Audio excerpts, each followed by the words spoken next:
bonjour à toutes et à tous. Et je ne suis malheureusement pas, comme cette image le montre, au milieu de la cour ensoleillée de la Cato de Lille. Je suis loin.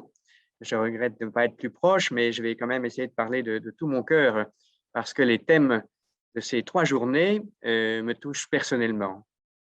Ce que j'aurais voulu particulièrement partager avec vous, à l'orée donc de ces 3 journées, c'est le lien très étroit qu'il y a entre la réception d'un travail de prospective, la manière dont il est attendu, dont il est écouté, positive ou négative, et puis, d'autre part, le type de regard qu'une société, et particulièrement ses élites politiques, culturelles, portent sur elles-mêmes, la conscience qu'elles ont d'elles-mêmes, ou sur les institutions, ou sur les savoirs dont elles se targuent ou auxquels elles font confiance. Donc un lien entre la réception de la prospective et le regard qu'une société porte sur elle-même, sur ses institutions, sur son savoir. Ce lien me vient des travaux et des écrits de quelqu'un qu'on a certainement oublié et que peu d'entre nous ont pu connaître, c'est Pierre Massé, qui fut une figure marquante de la planification à la française, c'est-à-dire de la mise en œuvre pratique au service de la vie publique de la prospective. Pour Pierre Massé, c'est une confiance aveugle dans le progrès qui a précipité les dirigeants européens du début du XXe siècle, du XXe siècle, dans le désastre du premier conflit mondial. C'est parce que ces hommes n'avaient pas le besoin de s'interroger sur l'avenir, tant ils étaient confiants dans le présent, tant ils étaient nourris de certitudes diverses formées au moule positiviste, qu'au fond, ils n'ont pas vu cette catastrophe pourtant prévisible et évitable.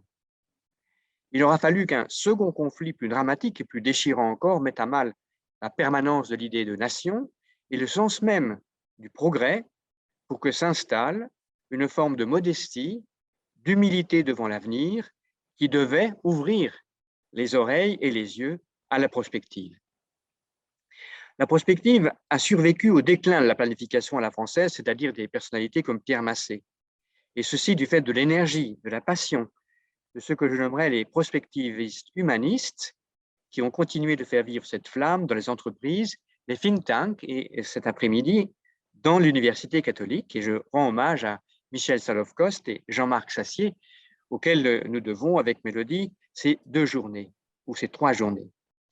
Moi-même, sans doute, en raison de la filiation qui rattachait Jacques Delors, mon patron, président de la Commission européenne, et le même Jacques Delors, mais créateur du service des affaires sociales du commissariat du plan, j'ai eu la chance d'animer pendant une quinzaine d'années une cellule de prospective chargée d'organiser à Bruxelles, à la Commission européenne, dans les années 90, un processus collectif de réflexion sur ce que pourraient être, non pas les politiques européennes, mais la société des Européens. Mais reconnaissons-le, le mouvement des idées n'allait pas dans cette direction de la prospective. Place, à cette époque, devait être faite à la stratégie, c'est-à-dire à la détermination d'objectifs par les décideurs et de priorités gagnables, entre guillemets, quoi qu'il advienne. Place à la fluidité, on dit aujourd'hui encore l'agilité, dans un avenir incertain et défini en quelque sorte d'avance comme incertain. Et dans ce quoi qu'il advienne, dans cette forme de résignation acceptée de l'incertitude, l'objet même de la prospective pouvait disparaître, peut disparaître. Eh bien, je fais avec vous l'hypothèse que le temps présent, celui que nous vivons, hic et nunc, au sortir d'une pandémie encore à peine maîtrisée, pourrait redevenir, notamment avec le secours de la prospective, si elle tient bon, il pourrait redevenir le temps de l'humilité et de la modestie. Ne sommes-nous pas, en l'espace d'une vingtaine d'années, passés d'une période d'extrême confiance en nous-mêmes à une période d'extrême angoisse? Le regard porté par les élites et par la société en général sur ce que nous sommes et que nous pourrions être a totalement changé. Il y a 20 ans, au tournant du millénaire, les élites politiques européennes affichaient un optimisme démesuré dans l'avenir de la démocratie libérale et du capitalisme de marché. Une poignée de jeunes chefs d'État et de gouvernement, fraîchement émolus, comme on dit, avaient remplacé les vieux briscards, les Kohl, les Mitterrand, les González, les Andreotti, pour proclamer fièrement que l'Europe était promise, je cite, à devenir le lieu d'excellence mondiale de la croissance intelligente, smart growth, d'ici à 2010. C'est là que ça ne colle pas. On sait ce qui est arrivé entre-temps. En une succession de crises où l'Europe n'a pas toujours brillé par l'excellence, révélant au contraire les faiblesses de l'Europe face à la montée de nouvelles puissances géopolitiques qu'on n'avait pas perçues, mais aussi l'isolement de l'Europe face aux défis climatiques mondiaux.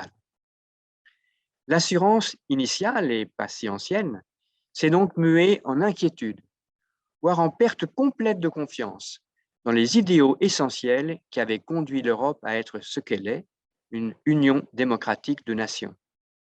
Demain, nous aurons l'occasion d'y revenir sur ce que la prospective peut dire ou aider à comprendre du destin européen. Mais ce qui nous intéresse pour l'heure, au moment d'ouvrir sur la mission de la direction prospective de l'Université catholique de Lille, c'est le diagnostic d'inquiétude et d'angoisse qui touche non seulement l'Europe, mais aussi chacune de nos nations, y compris la nôtre. Cette inquiétude, cette angoisse se tiennent en toile de fond de la désillusion au regard du politique et de la démocratie que nous venons, nous autres Français, encore hier de vivre avec un record d'abstention. Car si l'assurance dissuade de scruter l'avenir, l'angoisse décourage tout autant de le regarder en face. Ni l'assurance, ni l'angoisse ne créent un climat favorable à la réception de la prospective. Mais la prospective peut faire quelque chose, notamment à l'encontre de l'angoisse. Le rôle de la prospective est plus encore des prospectivistes, parce que les hommes et les femmes comptent autant que la discipline à laquelle ils se consacrent.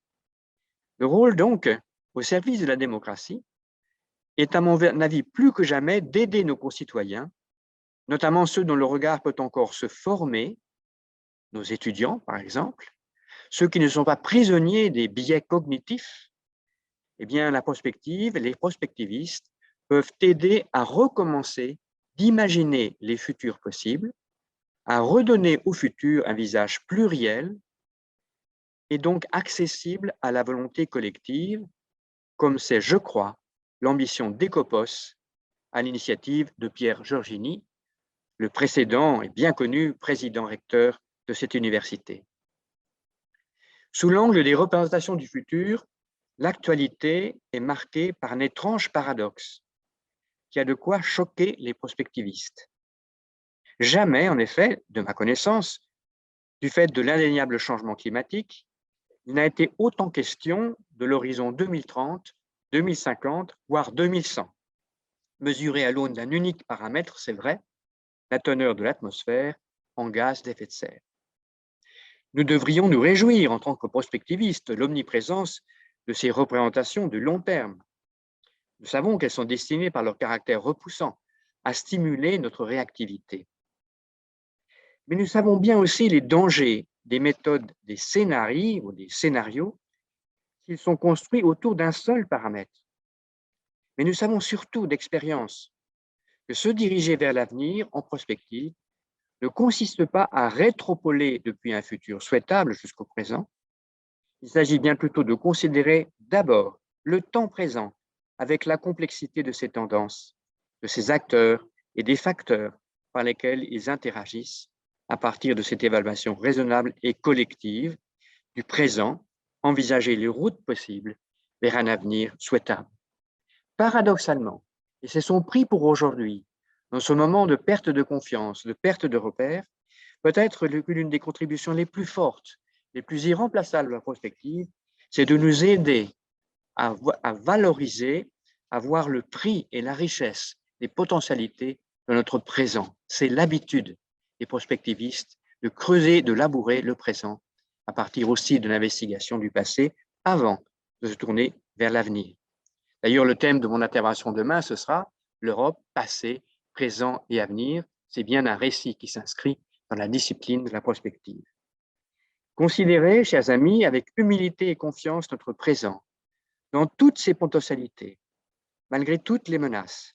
Reformuler aussi dans leur complexité nos défis. Ne serait-ce pas le meilleur service que la prospective pourrait rendre aujourd'hui à l'éducation et la vie sociale? C'est en tout cas le service que je vous souhaite à vous, réunis cet après-midi dans l'amphithéâtre Teilhard de Chardin. Merci de votre attention.